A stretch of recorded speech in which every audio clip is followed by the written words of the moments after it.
President Tinubu to address United Nations General Assembly this Tuesday, and federal government to create jobs for 2 million youth and 1 million SMEs. This is the outlook on today's Panorama. I am Frama Panyi.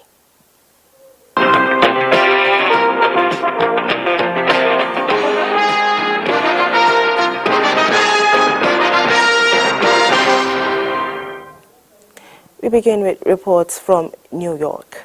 President Bola Tinubu is in New York for his first participation in the United Nations General Assembly. State House correspondent Musbawud and Wahab reports that the president will be addressing the General Assembly this Tuesday. President Bola Tinubu is here to open yet another page in his book of first.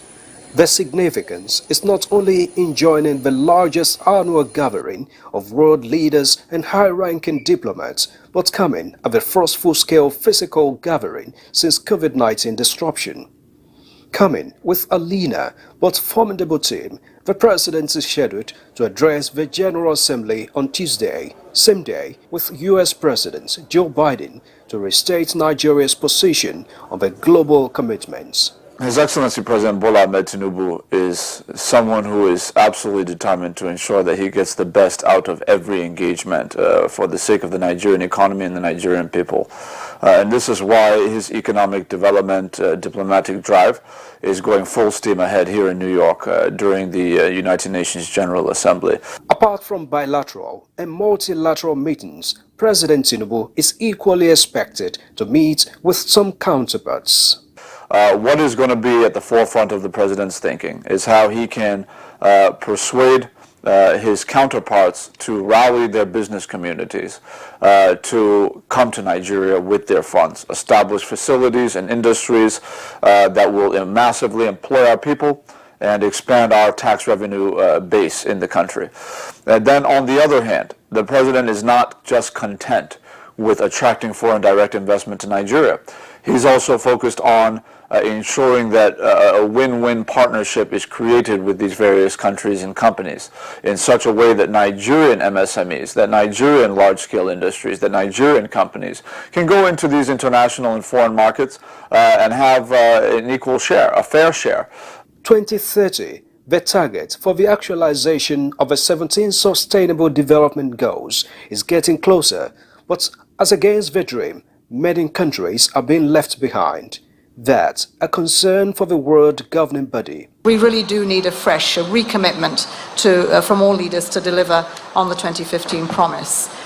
We need a clear way because we do see the major barrier as the means of implementation, financing this agenda, be it the domestic resources that are needed that are under strain with many countries without much fiscal space. Also on the agenda for the United Nations Secretary General, Antonio Guterres is another trier at a solution to the Russia-Ukraine war. I will be receiving President Zelensky, I will be receiving President Erdogan, I will be receiving Minister Lavrov, and obviously this question will be on the table of our discussions. So I'm not going to say whether I am optimistic or pessimistic. The only thing you can be sure is that I remain determined. While the world searches for common solutions to the global challenges, it's another opportunity for Nigeria to get the best of the platform in support of the development of policies and programs the current administration so desires. From New York, Musbal and Wahab, NTA News. Meanwhile, President Bola Tinubu is advancing economic development diplomatic drive for investment attraction as he engages extensively in a bilateral discussion with the South African President Cyril Ramaphosa in New York City.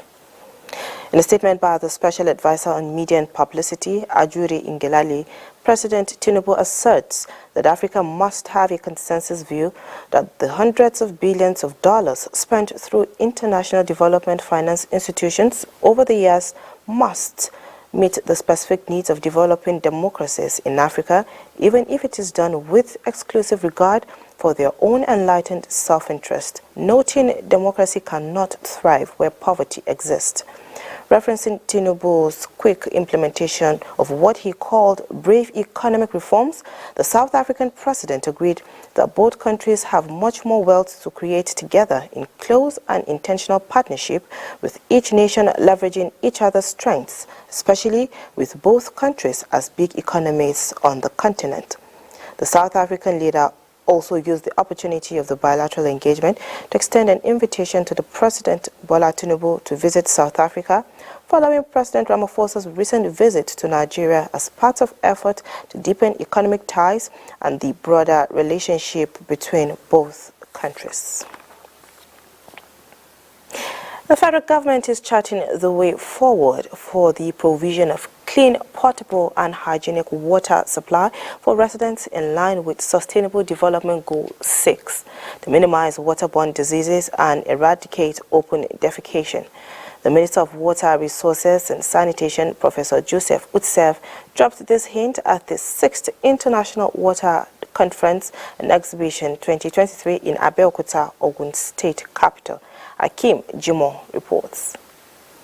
Stakeholders from across the country converged on Abeokuta, the Ogun State capital, to brainstorm and chart way forward for potable water supply for Nigerians in line with the Sustainable Development Goal 6.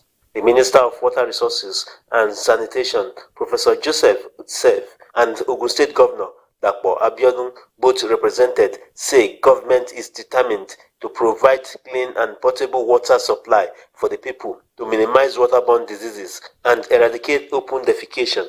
I believe that through dialogue, knowledge exchange, and collaboration, we can develop strategies and action plans that will lead to tangible improvements in water, sanitation, and hygiene practices across the country. It is imperative that we rethink our strategies and strengthen our policies in order to address the root cause of the water and sanitation crisis in Nigeria. We need to take a holistic approach that encompasses not only the provision of infrastructure, but also the governance, management, and sustainability of our water resources. The President, Nigerian Society of Engineers, Malam Tasiu Sahad Gidari Udil, represented, and others note that the significance of the conference cannot be overemphasized. The panel of discussants identifies the challenges facing the sector and encourages stakeholders to think out of the box for possible solutions. In Abeokuta, Akim Jimo, NTA News. Meanwhile, the federal government will soon commence an initiative that will impact 2 million youth and 1 million micro, small and medium enterprises across the country in fulfillment of its pledge to support job creation. Vice President Kashim Shettima stated this when he received an update on the program during a courtesy visit, appreciating the commitment of the partnership of a commercial bank for the initiative. The delegation was at the villa to also brief the Vice President on the progress made in the implementation of the FGN Alert Digital Skill Innovation Program. Sector and the public sector coming together can always do magic. You see, Mr. President's renewed hope agenda cannot be achieved by the government alone. So we have dug deep and gone out to private sector to see how they can actually play their own role as well. Expected to be formally inaugurated by the Vice President on the 29th of September 2023 at the State House Banquet Hall, Abuja. And now talking security, the Lagos Police Command has set up a special investigation team to unravel the circumstances surrounding the death of Afrobeat star Ilerioluwa Oladimeji, popularly known as Mohbad. The team, headed by Assistant Commissioner of Police Said Kasim, is expected to exhume and conduct toxicology tests on Mohbad's body, among other terms of reference. Meanwhile, the command has also paraded 3 suspects in connection with the murder of one Adeni Sani, who before his murder was an aide to the senator representing Ogun West, Solomon Adiola. Mr. Sani was shot dead on his way home and his corpse dumped close to a military barracks around Toyota bus stop in Oshodi, Lagos, in the early hours of 5th August 2023. A delegation from the international police organization Interpol, the West African Police Information System and the European Union have visited the Ministry of Police Affairs in Abuja to seek the support of the minister to successfully implement the WAPIS mechanism within Nigeria's law enforcement landscape. Francis Form reports. Whatever has been established, we will build upon. This is the first engagement between the Police Affairs Minister and similar international security formations since Tinubu became president. The engagement here centers on strengthening law enforcement efforts and fostering collaboration among West African countries through the implementation of WAPIS program with a view to enhancing their capacity in collating, analyzing, and sharing information across borders. A lot of progress has been made so far, and we are very, very proud to say that Nigeria has been instrumental in the progress of this program so far. On our side, we are looking forward to receiving your political support regarding the advancement of the WAPIS. We are willing to work in this, as it has been mentioned, this final phase of the implementation of the program to make sure that its implementation here in Nigeria is also a great success. Your presence here today exemplifies the strength of our partnership and the shared vision we have in building a safer West Africa. The WIP system presents us with a unique opportunity to strengthen our law enforcement efforts and foster collaboration among West African countries. The West African Police Information System is a building block on the security policy dialogue between the European Union and Nigeria. Established in 2012, Nigeria joined in 2017, and it is expected to end in December 2024. Francis from NTA News. Panorama returns shortly after these messages.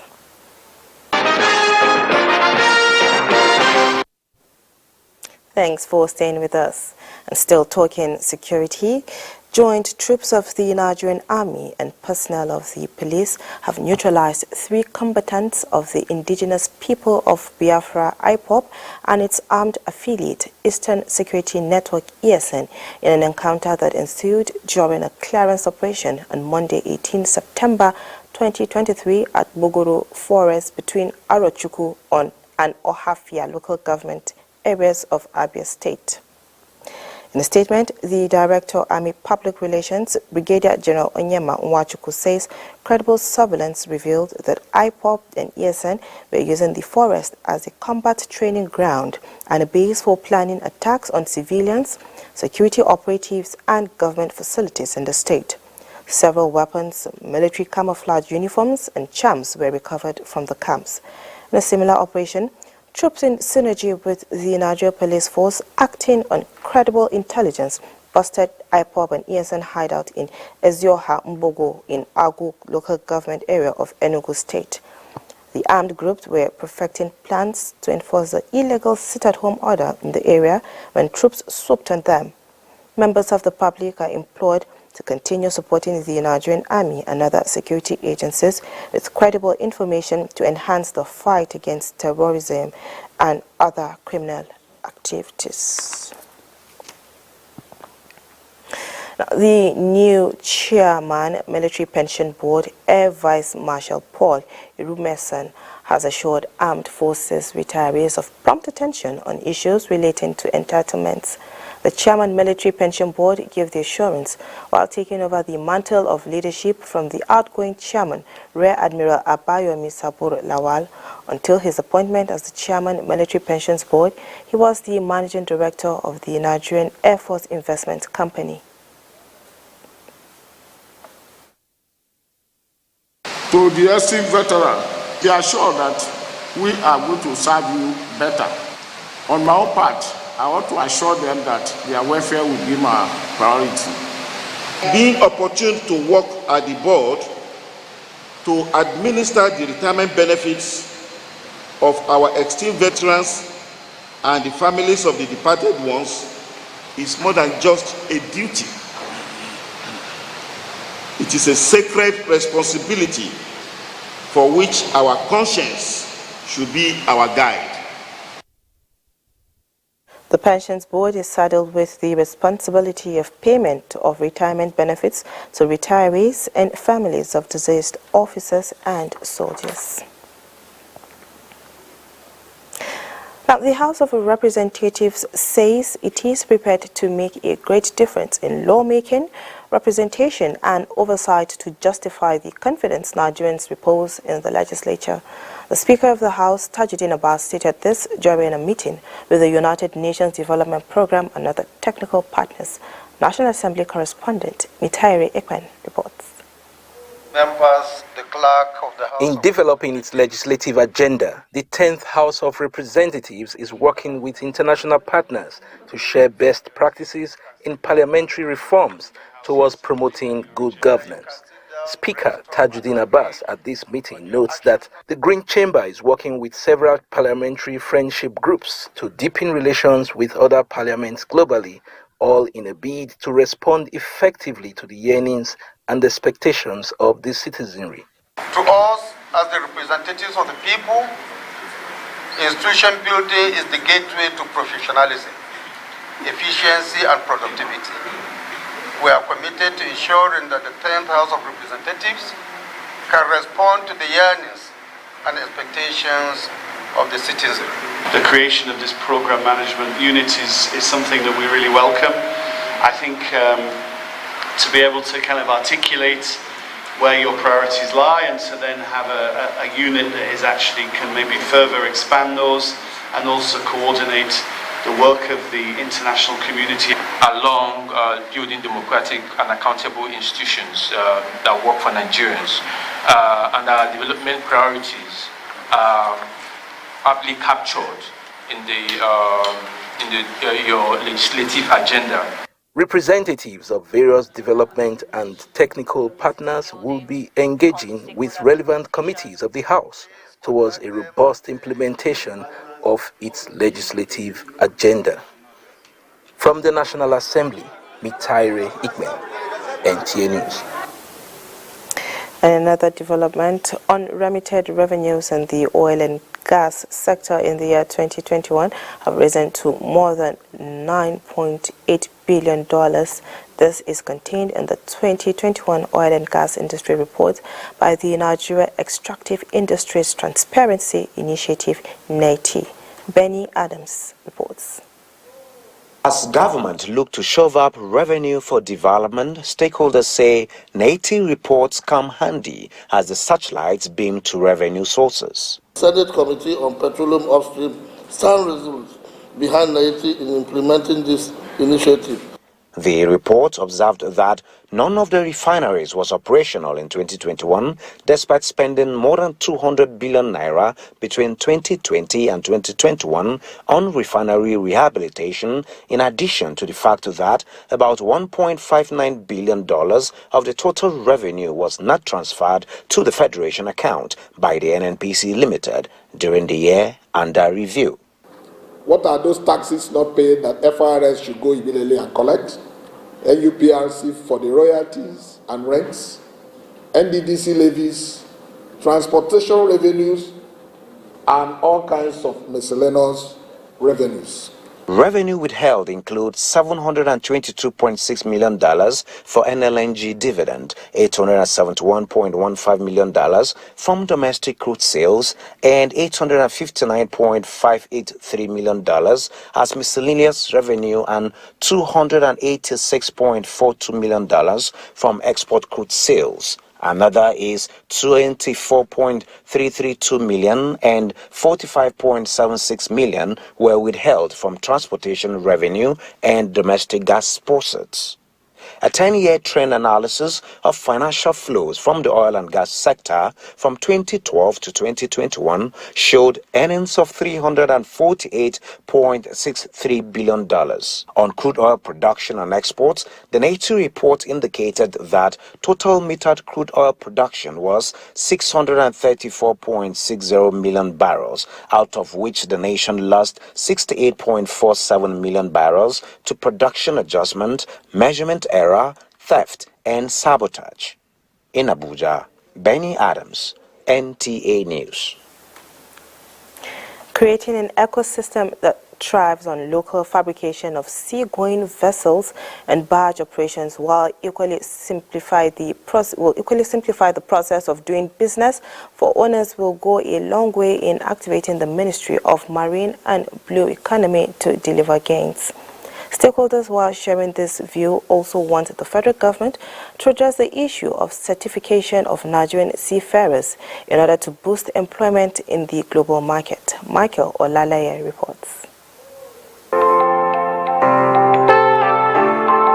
The general notion that the seas and oceans contribute 90% to international trade is enough to buttress a common adage that doing business with the water cannot end in tears.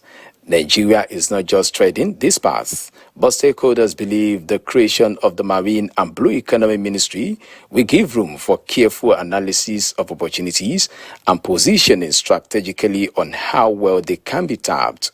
The non-oil exploitation we are clamoring on is going to boil down on water. The major economy revenue we are getting is on water, and as such, if we take good care of our water resources, we have a lot to benefit from the water. As a way of fast-tracking the harvest period, stakeholders say investment in vessel and shipbuilding should be prioritized.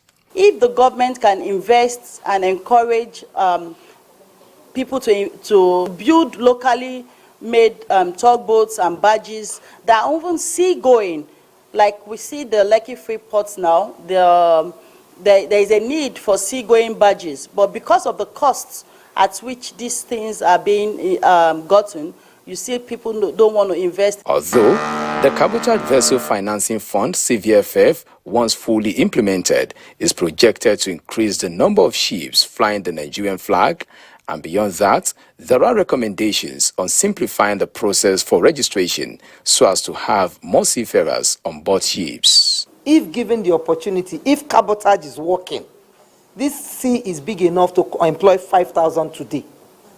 And you can imagine what it means to take 5,000 youths out of loitering. Key players say the Ministry of Marine and Blue Economy should increase consultation with major stakeholders, including the maritime institutions and school of fisheries. Driving these lofty goals to reality, industry players say should be supported with the establishment of maritime development banks. In Lagos, Michael Olalaye, NT News. Time to join Olumide